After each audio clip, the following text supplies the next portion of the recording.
Hello, everyone. Welcome to Global Express. This is where we take a close look at events that have an impact on our neighborhood, on India. Today, all eyes are on the United States, where former President Donald Trump has survived an assassination attempt, surviving by a hair's breadth.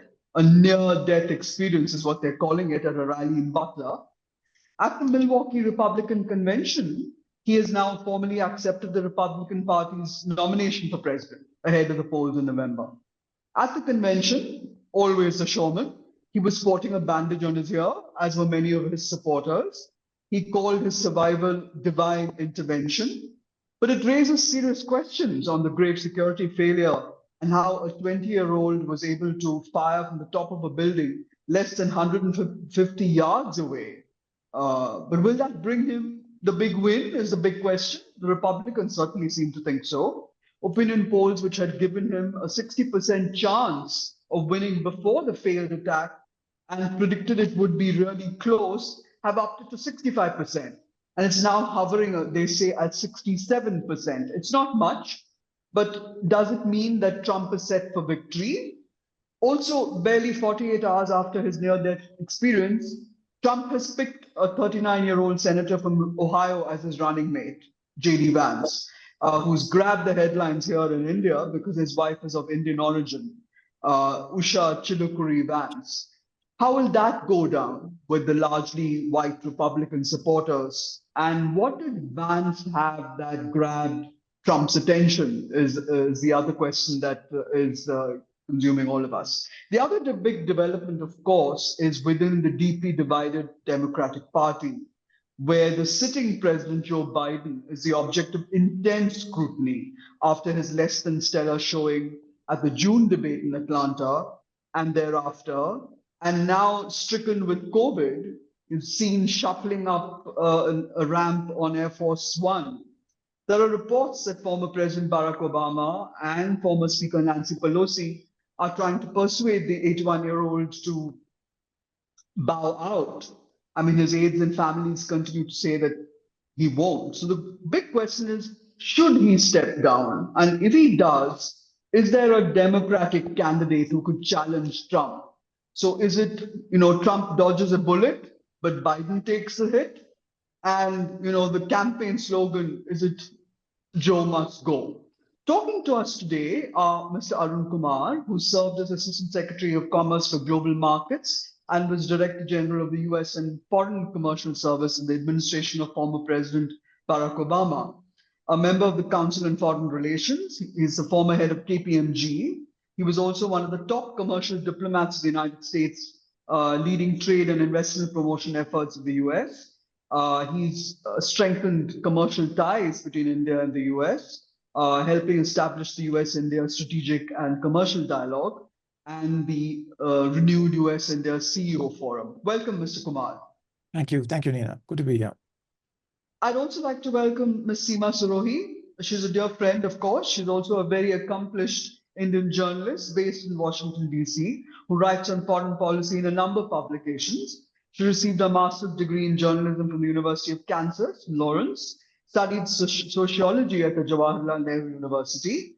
She was also a commentator with National Public Radio, has made various appearances on BBC, CNN, and Indian television channels. Welcome, Ms. Seema Surohi. Thank you. In fact, Ms. Surohi, I'd like to start with you because you must be up to speed with this failed assassination attempt. I mean, so much has been written and said about it. Now, the women's security detail is being blamed for not being tall enough to protect Trump, let alone themselves. And you told me to discount reports that there was a second shooter who escaped. But the fact is that this young 20-year-old tracked not just Trump, he was also tracking Biden. And he was able to build bombs. He got a gun. Apparently, he didn't even make it to his shooting team in his own school because he wasn't accurate enough. He couldn't shoot straight.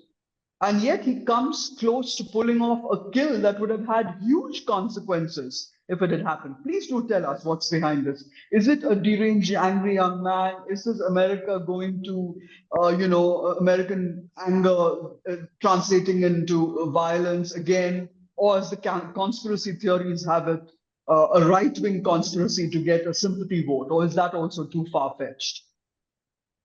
Well, Nina, thank you for having me. First of all, I would, at this stage, discount the conspiracy theories because the investigation is still going on. The FBI is trying to put together a profile of this young man. What they have found is another phone besides the one phone they had recovered. So this other phone has 27 contacts, apparently. And they are like all over the place. I mean, the profile is not coming together as someone who hated Trump or hates Biden or whatever like that. They they haven't come to a theory as yet. To me, it sounds like a lonely young man, friendless, and wanting to make an impact, which is the case behind so many mass shootings in the United States. Guns are easily available. You want to be remembered, you want to make an impact, and all of the discontent, the isolated existence these young people lead, it comes to the fore like this. Now, as far as security lapses are concerned, there is no question that it was a humongous failure because there was Secret Service, there was local police, but apparently coordination wasn't the best. They had checked out the area about a week before, and they had kept this building outside the security perimeter. So Yeah, that's that doesn't make sense. yeah, it doesn't make sense. Absolutely. So the investigations are going on. Security Service is under tremendous pressure. It's headed by a woman officer. So of course, the Republicans are going off the rails about that because she is a DEI hire, meaning diversity, equity, and inclusion hire, in That's an right.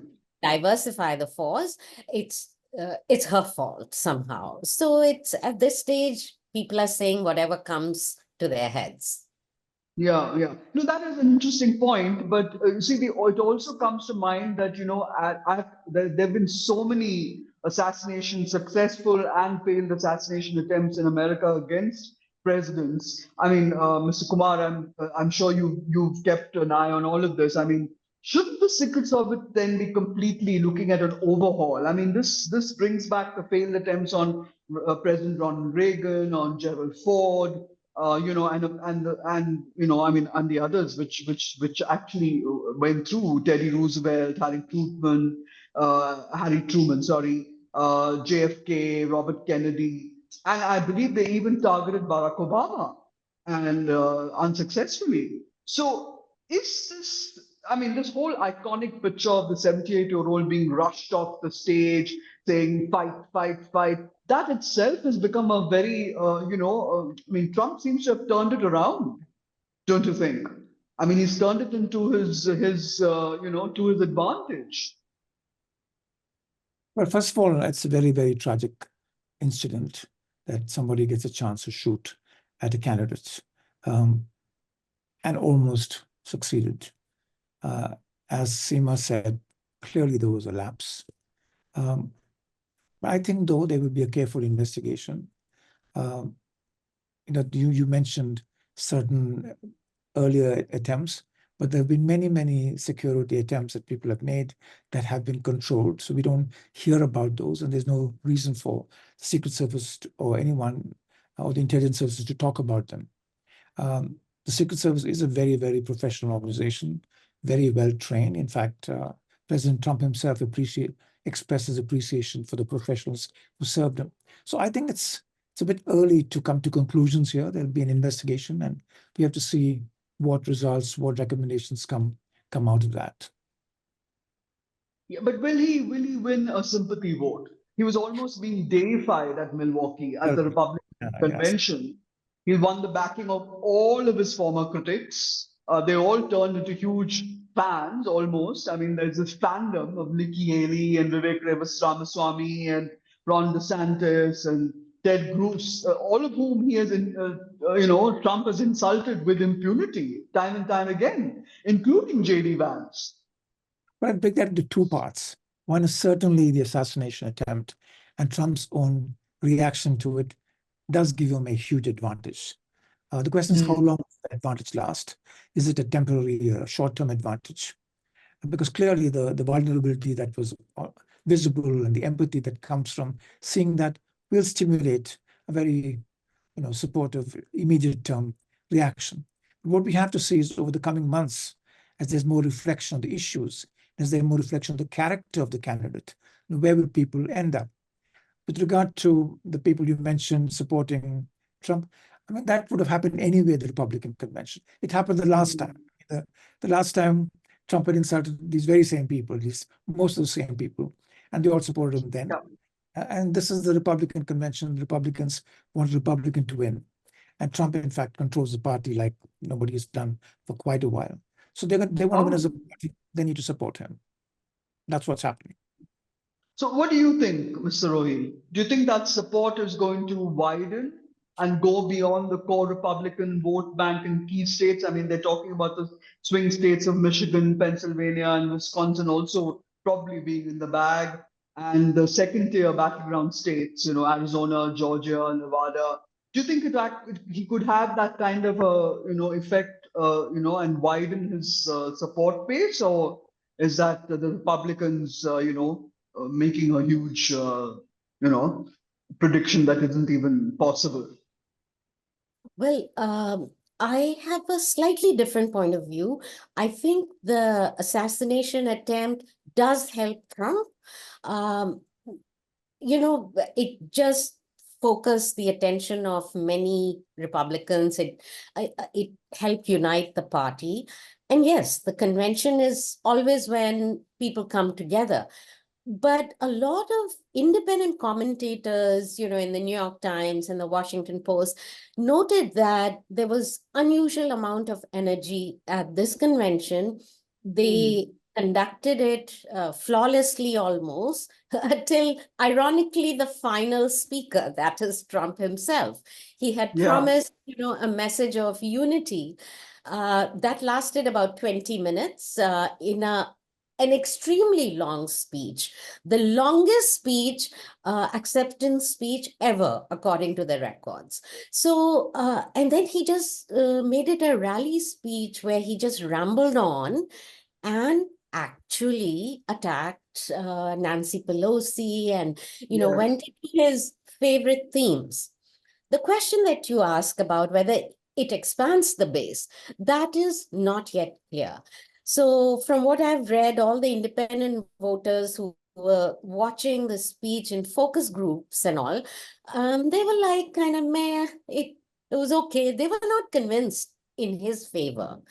They liked the first part of the speech where he recounted what happened to him on Saturday, and that was very dramatic. And people were hanging on to every word of his. But after that, it just became the normal rant that people associate with him. Yeah. Now, I feel that gives the Democrats another chance to grab this election if they get their act together. And that is another big question, whether President Joe Biden will step aside or will he not? We'll get to that in a minute. We'll get to that, but within the Republican ranks itself, there is also this feeling that, he's almost got a godlike status in the Republican ranks. So, they are sort of saying that it was God's intervention, which is what Trump said, that saved him. But in India, do we have a mistaken? I mean, I have no understanding of the Republican Party beyond the Trumponomics and all his ranting and raving. But I've always had this impression that the Republicans were a white-dominated party, and yet you have, very, iconic characters like Nikki Haley and Vivek Ramaswamy and so on and so forth. So, and there is also this virulent sort of rhetoric about illegal immigration. Trump and company saying they will send them back to their country of origin. And there was very harsh criticism of the Biden administration for not keeping illegal immigrants out. I mean, I think it affects states like Arizona, and so on, and places like that, where there is a lot of, illegal immigrants. Would you and Mr. Kumar both like to comment on this? I mean, this strong India element in the party, how does it affect the Indian American vote? How would they vote? I thought they always vote Democrat. And there's already criticism of Vance having an Indian wife and questions about whether he'll support this white identity. So I know it's a whole load of questions, but I would really like our viewers in India to understand a little bit more about what makes this Republican Party. But if I might make some comments, one is, Trump might have a godlike status among certain groups, certain cult groups, and he in fact presented some of those kinds of representatives on stage at the convention. But I would say that status is really among those groups. There are many Republicans who are actually quite moderate and are supporting him really because there are two alternatives. There's a Democratic candidate and a Republican candidate. And since he's a Republican candidate, they're supporting him. I'm not so sure that they have that kind of fervent feeling for him, like, for example, Republicans had in the past about Ronald Reagan. I mean, Ronald Reagan, you could say, was iconic in terms of respect. Yeah. I mean, Trump, in fact, alluded to Reagan. He was trying to draw from that in a speech. But no, he's no Reagan, and I don't think he gets that kind of support. However, he is the Republican alternative today, and therefore they're supporting him. And coming to Indians, my own view is that there are Indian Democrats, and there are Indian Republicans, and there are Indian undecideds. And the Democrats will vote with the Democrats. The undecideds, I think, might have some interesting questions here. But I think a lot of the undecideds, whether Indian American or not, will look at the character issues surrounding President Trump. I mean, there are many issues historically, including all the various trials he's gone through, etc. I think those will come to the fore. And if the Democrats are smart, they will make sure that the character issues are brought to the fore, along with Biden's very strong record of economic achievement. Biden has been a very pro-worker president. Bidenomics is all about putting the worker at the center of the economy and promoting employment and so forth. So I think it's really going to be on how the Democrats play out their messaging. If they play out the messaging the right way, the independents should be very persuadable. That's very interesting. So there could be a shift. Seema? I think the Republican Party has changed completely and wholly.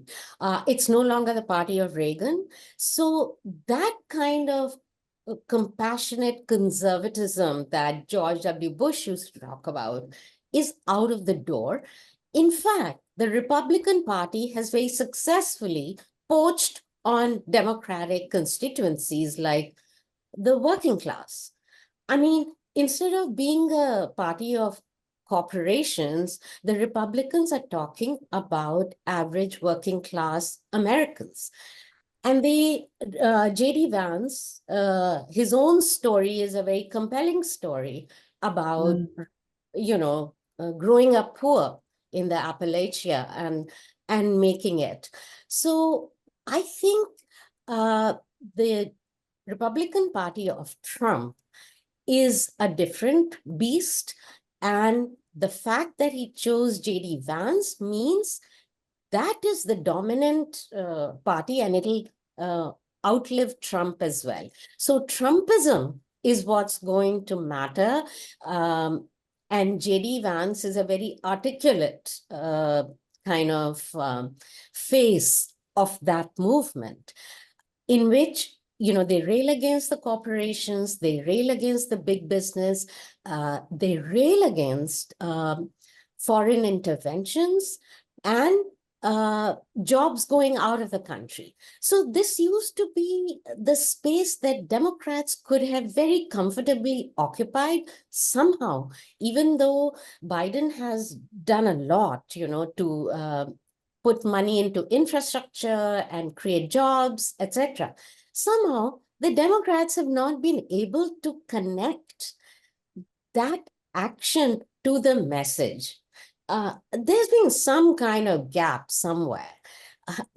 I read some yesterday that many people think, voters think, that the infrastructure bill passed during the time of Trump, not during Wow. Biden. I mean, there's such a gap in the messaging. It's pretty appalling. And there's nobody to blame but Democrats themselves.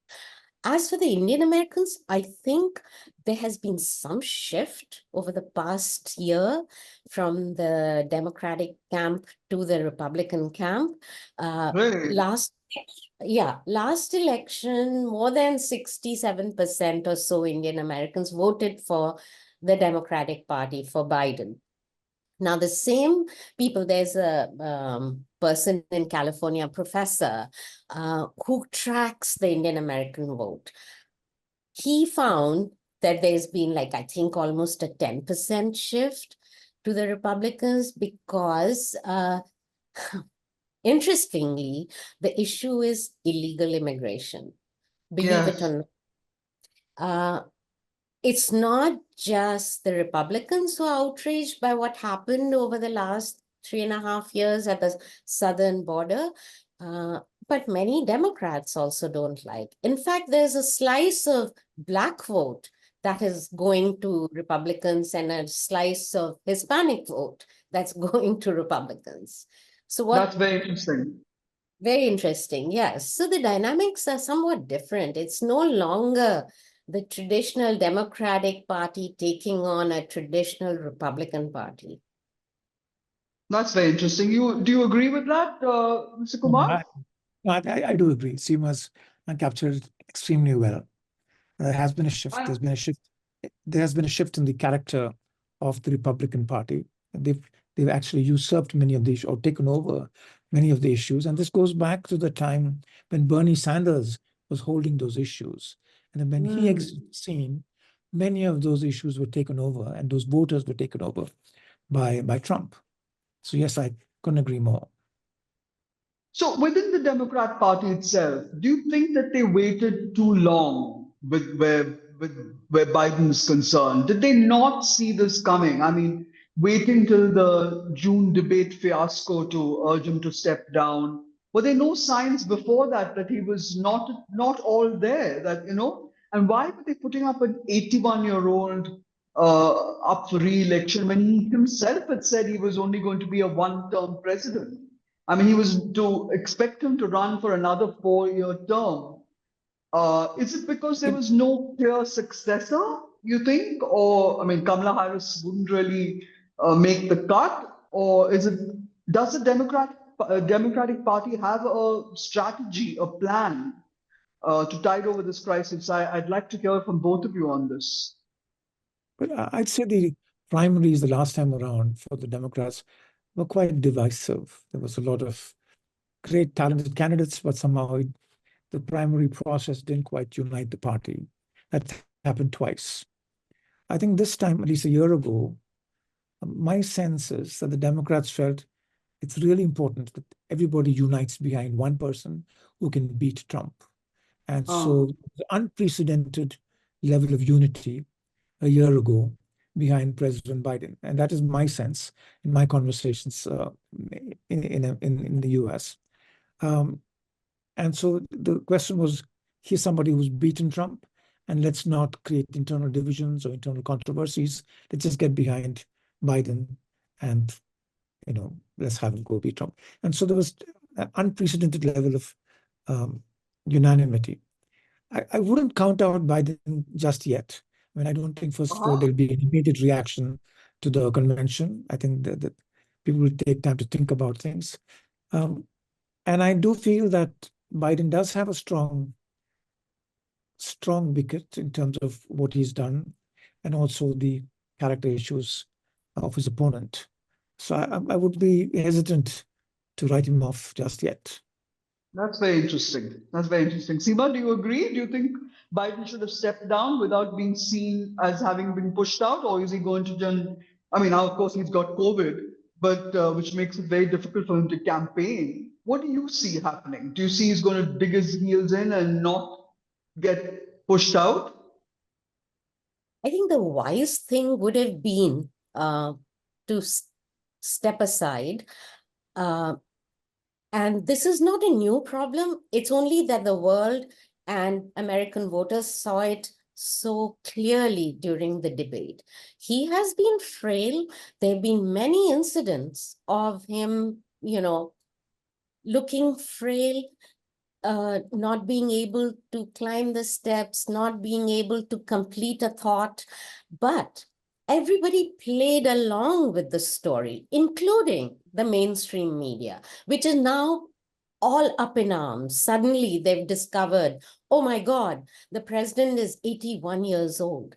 Well, he has been aging, since he took office. Every year he has aged.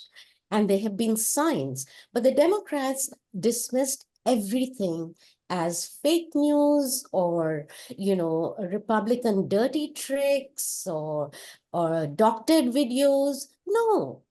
I mean, again, I have to say, they have nobody but themselves to blame. Now, all these leaders, Nancy Pelosi, Hakeem Jeffries, Chuck Schumer, leaders of the House and the Senate, and former President Barack Obama, they're all, giving interviews and talking, oh, it would be, it's his decision, but, they all say, oh, it's Biden's decision, but.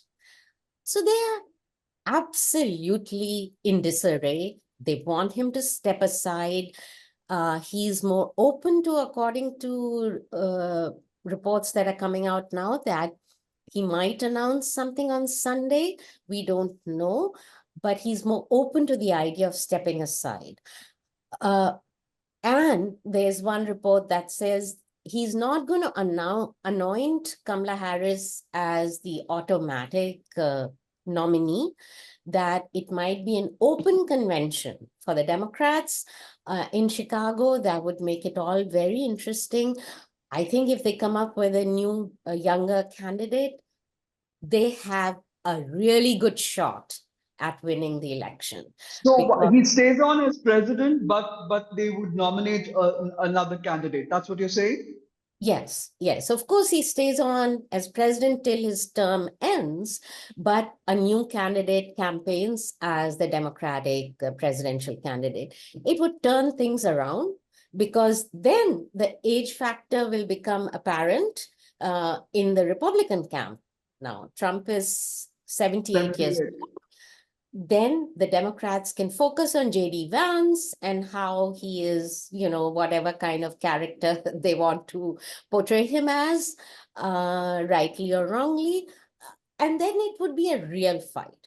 Right now, the fight is not real. I think most Democrats are resigned to losing their seats, especially in the House. I mean, many Democrats who are in tough fights in the battleground states are very worried about winning their seats in the House. And, they wanted to retake the House, but now they're not so sure. That's very Because, interesting. yeah, because Mr. Kumar, do you agree with this? With this? And do either of you have any candidates who could be, brought forth to trump Trump? I think I agree with Seema on the concerns about the downstream effects on the House and the Senate. Those are all very major concerns. And the number of very talented people in the Democratic Party who can step up. And in fact, presenting a young, fresh, dynamic candidate could be very interesting to take on kind of an old war horse and an unproven vice president. What do you have to say, Seema, on that? Do you have any candidates that you think see coming forward or being pushed forward? There are many good governors who could be candidates. They have Kamala Harris. They have, Governor Whitmer in Michigan. Michigan is a huge battleground state that Democrats have to win. So there are many candidates. Question is to unite behind one and to give it all, give it their all to give a Yeah, really good fight. Because right now they're so dispirited. Already the Democrats are under tremendous pressure. The young are very angry with President Biden for supporting Israel in the war. that's And right. the progressives, they're very, very upset. So the speculation is that the young vote may not turn out. So that would be a huge setback for the Democrats. So if they can unite behind a different face, I think it automatically is helpful. And Kamala Harris is polling a shade better than Biden in terms of being a nominee. He is. She's not polling ahead of Trump, but polling a little bit better than Biden. So, and Biden has apparently been asking the people he is meeting that whether she can win or not. So the one big issue in their favor, and she has been good about it, is the abortion issue. And the Yeah. Democrats can really rouse the women vote on that. And there's That's nothing, nowhere for Trump and Vance to turn because Trump appointed the 3 Supreme Court justices that overturned Roe v. Wade, that gave the right to women to make choices. And J D Vance has been caught in a clip saying that he's okay with a national ban on abortion. I oh mean, my God. Kamala Harris can run with that because she has been the front person, the face of this, abortion issue. She's been campaigning all around the country and talking to people about it. That's very interesting, Seema. If I could just come to you, Mr. Kumar. In fact, I was asking you this question about, before we get to India-US relations, and how, whether it's Trump or Biden coming back into the White House, that will have an impact. Trump and Modi do have a chemistry. I mean, they're both showmen. That's clearly missing with Biden. Although Jill Biden did make a big show of support during Prime Minister Modi's state visit. And they both, have there's a bonhomie between Trump and the Russian president Vladimir Putin, which is also quite interesting. I mean, he says the first thing he's going to do when he comes to power is end the war in Ukraine. That he will not, interfere with Taiwan. That he will, but although in the past he has threatened to lessen the presence in NATO. So could you give us a sort of an idea of, if President Trump in his third term, how it would impact all of these things? I mean, I have a question for you in a minute, Seema, but could we? Yeah, it's interesting that the 3 foreign leaders whom Trump mentioned were Yeah. Putin, Kim from Korea, and Viktor Yes, Orban. yes. And you Yeah, find and Viktor Orban. endorsement of him. So that's it tells you quite a bit about the candidates' worldview. I don't know whether we should overestimate the impact of chemistry. I mean, yes, they have some chemistry, but I really wouldn't overestimate it. And I also feel that in the case of Trump, you've seen that he can be quite unpredictable. Yes, yes. If you take Biden versus Trump, I would say if Biden may be a little bit less forthcoming, but he's more predictable. Trump can say he's my best friend, but who knows, tomorrow he'll change his mind. So I would not overestimate that. But But more importantly, Trump also, if I may interrupt for a minute, Trump also set off the, the evacuation of U.S. troops in Afghanistan because he's the one who started the whole thing, set the ball rolling, and Trump and Biden had very little choice but to follow through with it, which was a complete catastrophe. I mean, it's left a huge hole in America's security network in that part of the world. So I mean, if he actually goes through and does pull out of Ukraine, that will be another disaster. That's correct. But I think Ukraine, no matter who's the president, there has to be some resolution that has to come about. That- Europeans right. and Americans have to come together to finally figure out a way out of that morass. Trump claims he will solve it on day one or very early in his presidency. We've got to see what are the options out there. Yeah, Seema, if I can come to you, I know I keep throwing conspiracy theories after conspiracy theories, but there is a very strong conspiracy theory which is doing the rounds saying that Moscow meddled quite actively in past elections. To see that that Hillary Clinton didn't win, and that Trump gets his leg into the White House. I mean, his entry into the White House. Do you think that this talk of Moscow meddling is again just another conspiracy theory, or does it actually have a hand in all the because it's supposed to be the one of the best meddlers in the world, apparently best managers of all this kind of conversation. You think that's possible, or is it China? Because Trump has also said he's not going to meddle in Taiwan if he comes to power. Well, I don't know if you can say that Russian meddling is to such an extent that Americans voted for Trump or did not vote for Trump or will not Yeah. vote. I mean, I think there is manipulation of social media. Yes, no question about it.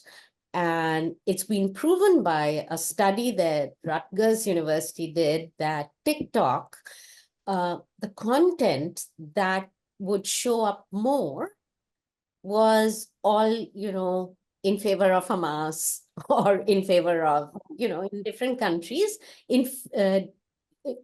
something that would create chaos or disturb the balance in that country.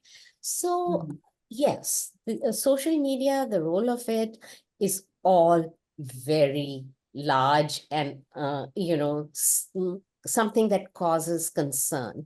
But I don't think Putin is sitting there and sort of, able to change the mind of American voters who are seeing what's happening at the border, who can see that, feel that in their cities. It is not just Republicans, but Democratic mayors have gone to Biden and said, please do something about it. Because, when New York started getting flooded with busloads of illegal immigrants, New Yorkers felt that themselves. Then that's when the New York Times started writing about the border. For 2 years, they ignored it. It was only the right-wing outlets they were writing. This has been going on since Biden took the White House. So it's obviously fed into the Republican management of the So American voter is not narrative. dependent on Putin to tell him what's going on in his country. I wouldn't think so. There are certain issues on which one party or the other is weak. Those are issues that can be felt and you can see them and they're being reported. So I just want to say about something about US-India. I think I agree with Mr. Arun Kumar that, don't exaggerate the chemistry between Trump and Modi, because Trump will do what he pleases. Remember how hard he came down on India about the Harley Davidson motorcycles. Yeah. Yeah. Trade is an issue on which he doesn't care. Whichever country he's talking to, he'll come down hard, and India will face, that situation. And I don't think the Indian government is putting any hopes that they're going to, have a completely transformed or a great friendship if Trump. Yes, Foreign Minister Mr. Jaishankar has pushed back very, very clearly on this, on the US ambassador to India talking about strategic autonomy. he has been very critical. The positive points are that there's bipartisan support for US-India relations. Both parties agree that they need a strong relationship because both parties agree that China is a threat to the United States. And India is a major partner in trying to sort of build a fence around in the Indo-Pacific region. So all those things will remain true, whether it's a Democratic president or a Republican president. I think there might be some serious trouble if Trump becomes president for the illegal immigration issue, because if you remember last year, the number of illegal Indians who came across the border and illegal Chinese who came across the border has really risen. And Trump has promised the largest deportation in the history of America. That's So, true. so that They're could be, coming back home. yes, Yeah. yeah. So, Mr. Kumar, you helped set up the US-India Economic Forum. Could you give us an insight into what to expect on US and India trade and even defense ties, given our insistence on the strategic autonomy, which gives equal weight to ties with Washington and Moscow? What do you see happening? I mean,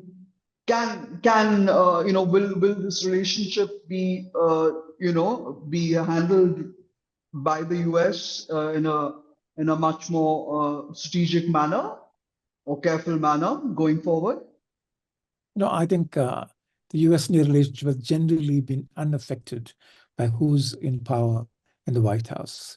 Both, as Seema pointed out, there's bipartisan support for the relationship. There's bipartisan understanding of the potential of the relationship. India's markets are growing, more potential for US business to work here. Indian talent is tapped into by US corporations on an unprecedented scale. So the mutual interdependence is just growing. And it really doesn't matter which administration is in power in Washington as far as the US-India relationship is concerned economically. You talked about strategic autonomy. I mean, I think you have to remember that India is working with the US very closely in the Quad. There are four countries Yeah. together.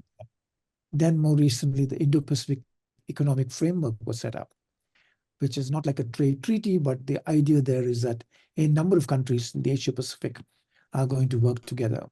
So the connections and the cooperation between the two countries has only been increasing. Finally, on technology, and particularly sensitive technology and defense-oriented technology, there's the initiative on critical and emerging technologies that both countries are committed to at the highest levels. So I actually feel that the quality and the strength of the US-India relationship has been just growing. I wouldn't really equate the relationship with Russia to the relationship with the US. So on China, for instance, Biden seems to be, not. I mean, he seems bent on, seeing to that China does not pose a threat. But so does Trump. I mean, Trump is doing it with the tariffs and imposing a duty on. He's threatening to impose a duty of 60% on all shipments from China.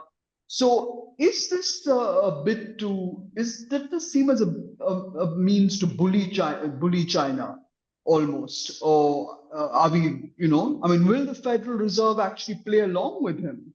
I mean, and he's also talking about wanting to make the dollar, weaken the dollar to make US exports cheaper.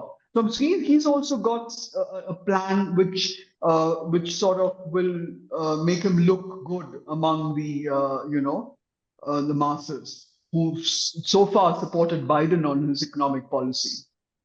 See, my sense is that the Biden policy to China and the Trump policy to China are not that different. I mean, many of the policies, the tariffs that were put in place were continued by Biden.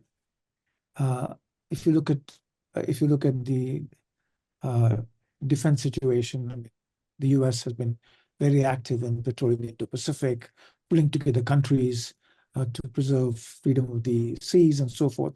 So I don't think Biden's been anywhere weaker than what Trump would have or can do. However, a big issue is that the US and Chinese economies have a great interdependence. I mean, they're very That's strong. right. As China's economy is interdependent with many other countries, including India. When Including you're India. manufacturing 25% of the world's manufacturers, everybody has an interdependence with you.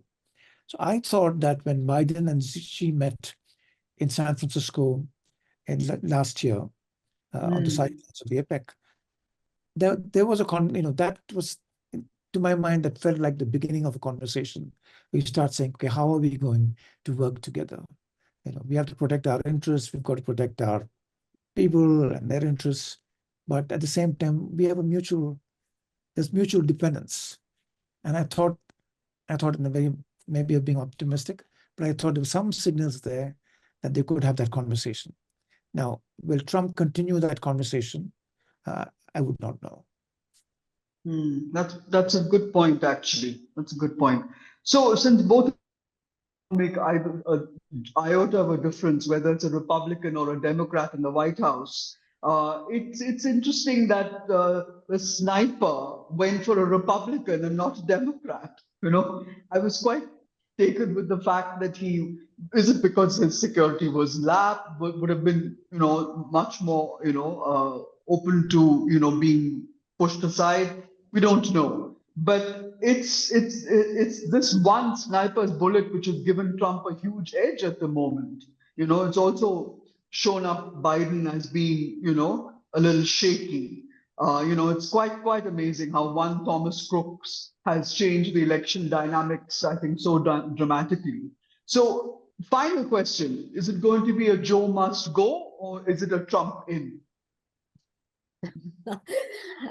It's difficult to say. We still have 3 months to go, especially if the Democrats are able to nominate somebody younger. I think it will be a tight race. It is a tight race, although Trump is ahead in battleground states, but I wouldn't yet put my bets on either side. I mean, it all is up in play. Democrats they have a good chance to to take over again. Wow. But it all depends on their campaign, on their strategy, on their ability to act fast. What do you have to say, Mr. Kumar? That's very well said. I would just say that I don't think it's Trump in. I would emphasize that. Yes, there was all the drama that we've seen, unfortunately, and the reactions to that, but I wouldn't make a straight line from that to Trump in. Certainly not at this point. Nobody can see that Trump is in. And I think Seema nicely articulated what the Democrats need to do to strengthen their situation. Oh, thank you very much, Mr. Kumar and Mr. Rohi, for talking to Global Express. So we've come to the conclusion that Trump doesn't really have a ticket to the White House already in waiting. And we can't really say whether the Democrats have actually come to a conclusion on whether Biden should step aside and bring in a younger face. The next couple of days, I think, will be very interesting to to see what happens. Viewers, do visit the New Indian Express website and click on Global Express to watch the show. Thank you very much.